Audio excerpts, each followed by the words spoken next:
Welcome back to Business Morning. Today we're reviewing the happenings at the global markets. There's been quite a lot that has happened this week. Now, investors, as I mentioned earlier, across the globe have had to contend with a number of issues. Now, we've seen equity markets from Asia to Europe and the US swinging between gains and losses in volatile sessions this week.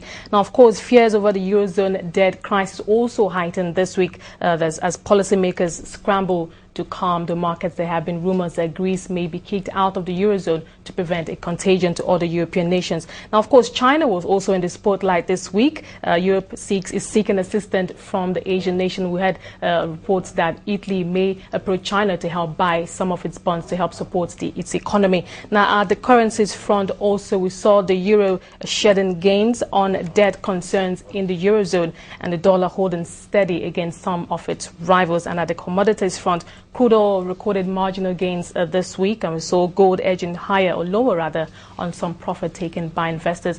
Calvin Emmanuel is joining me now from Stockholm. He's a global markets analyst, and we'll be talking about the global markets this week. Thank you so much for joining me, Calvin. Now, of course, there's been so much has happened this week from Europe to Asia and the US. But let's focus on those issues especially those stories that spooked investors this week, starting with the rumors from the Eurozone that Greece may just be kicked out of the Eurozone. Yesterday, Angela Merkel, the Chancellor of Germany, and Nicolas Sarkozy, the French president, had a press conference, and it was after a conference call with George Papandreou.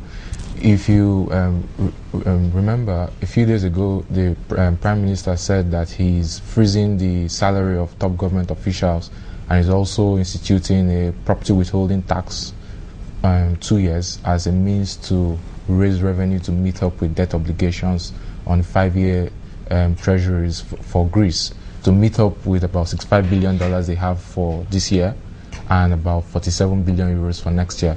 So when you look at it, when you consider the fact that the Chancellor of Germany is taking a strong stand against the popular opinion at home, which says that Germany should not bail out Greece anymore, they should fix their economy themselves. But the Chancellor realizing that if they refuse to bail out Greece, if they refuse to make tough decisions against political will at home, Greece will draw the euro down.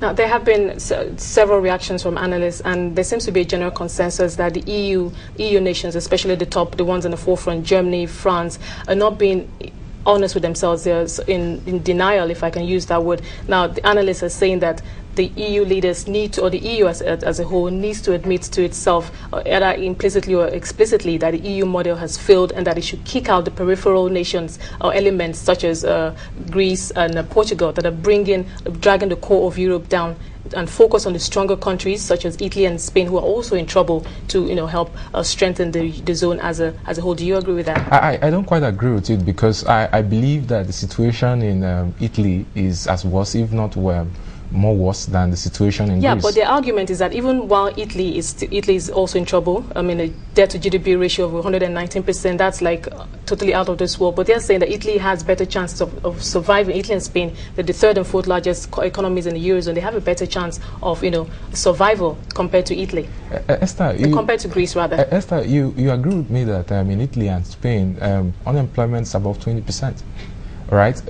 For a developed nation like Italy and Spain to have unemployment, the so-called strong nations in the EU to have unemployment above 20% and debt to GDP ratio, I do not agree that they have better chance of surviving than Greece. I just think that the EU needs to go back to the basics. They need to come and face reality, give themselves a reality check like the US gave themselves a reality check months ago. They need to start the principles in the Constitution and said, look, when we started the EU in 1999, we said that debt to GDP ratio should not exceed 30% of GDP. Let's see how we can minimize the debts that the individual nations has and bring down the debts that we have to normal levels. It's ridiculous for a nation to have a debt to GDP ratio at 119%, above 20% of the official requirement. So they need to go back to the basics. They need to see how they can bring back employment in the economy. They need to see how they can adjust spending, and they need to focus more on capital expenditure than recurrent expenditure. I think the problems in the EU are fundamental problems. I think monetary policy has failed. I think the ECB is acting beyond the scope. I think the issue right now is not whether ECB is going to tighten monetary policy. I think the issue right now is for them to, the leaders in the EU, to make tough decisions which is against popular opinion at home and go back to the drawing board and address fundamental issues they need to address. So you're saying that the body like the ECB, the European Central Bank, should subjugate its single mandate of fighting inflation to include helping countries like Italy and Spain? The issues in the EU are not monetary policy issues. They are structural issues.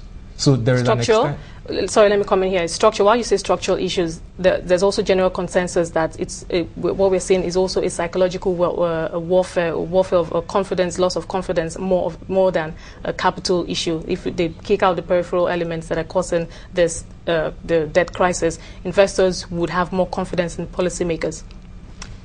The issues in the EU right now are structural issues. The reason is because the loss of confidence in the markets is because of a root. And the root here is that unemployment is ridiculously high. Government spending in the recurrent side is very high.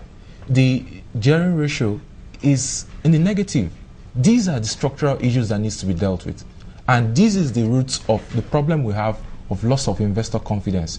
A situation where Greece is not able to meet up with its debt obligations, and then the EU coming to say that they are suspending short selling, is absolutely abnormal for a free market.